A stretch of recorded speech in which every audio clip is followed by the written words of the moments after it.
सुप्रभात प्यारे बच्चों। आज की हिंदी विषय की कक्षा में आप सबका स्वागत है। आज का हमारा संप्रत्यय है बच्चों पत्तियों का चिड़ियाघर।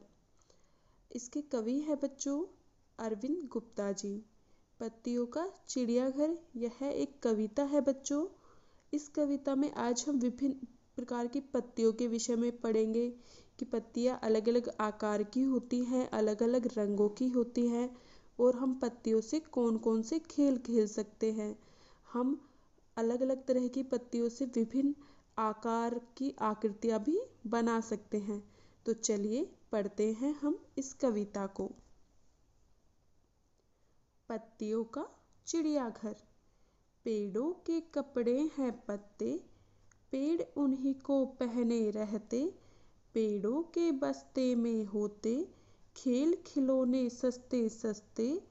पत्तों का भी है संसार, पत्तों के हैं कई प्रकार। हर पत्ते का है आकार, केले बरगद और अनार। तो बच्चों यहाँ पर इस कविता में कवि कहते हैं कि जो पेड़ होते हैं उनके कपड़े होते हैं पत्ते। हर एक पेड़ जो है बच्चों वो पत्ते पहने रहता है और वो ही उसके कपड़े होते हैं। पत्तों से बच्चों खेल खिलौने अलग अलग तरह के खिलौने बनाए जा सकते हैं, अलग अलग तरह के खेल खेले जा सकते हैं जो कि बहुत सस्ते सस्ते होते हैं। और पत्तों का भी है संसार। यहाँ पर कवि कहते हैं बच्चों कि पत्तों की भी अपनी एक दुनिया होती है जिसमें वो अलग अलग आकार के होते हैं, अलग अलग रंगों के होते हैं।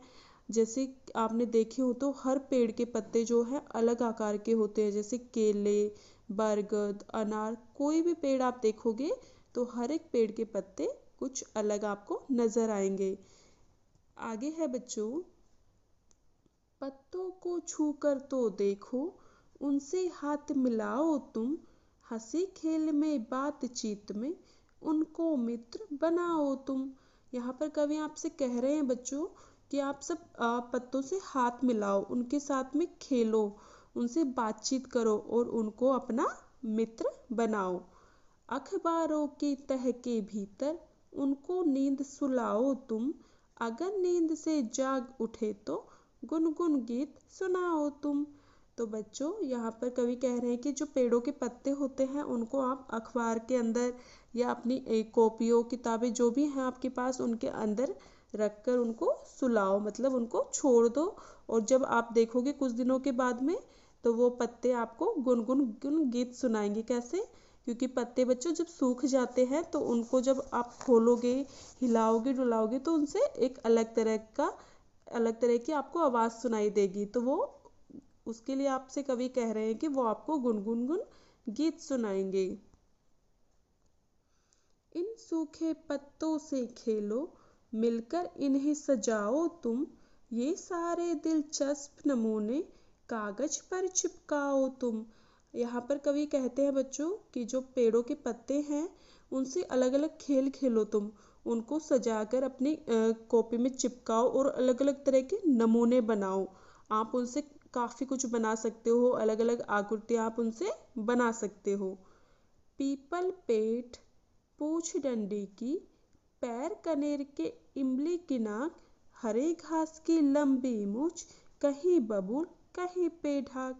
यहाँ पर बच्चों पेड़ के जो अलग अलग हिस्से हैं या अलग अलग तरह की पत्तियां हैं उनसे आप कुछ अलग तरह की आकृति आप बना सकते हो। जैसे उसकी जो पूछ है वो डंडी की लगा दी, इमली की नाक, हरी घास की लंबी मूछ। आप इस तरह से उनसे कुछ कुछ बना सकते हैं। होते हैं बेजान न पत्ते, उनकी होती खास जुबान। कोई पत्ता लगता चेहरा, कोई है चोटी की शान। तो बच्चों हर एक पत्ता जो है यहाँ पर कवि कहते हैं कि जो पत्ते हैं वो बेजान नहीं होते हैं। हर एक पत्ते की अपनी एक खास जुबान होती है, मतलब उनकी अपनी एक भाषा होती है और हर पत्ता कुछ अलग तरह का लगता है।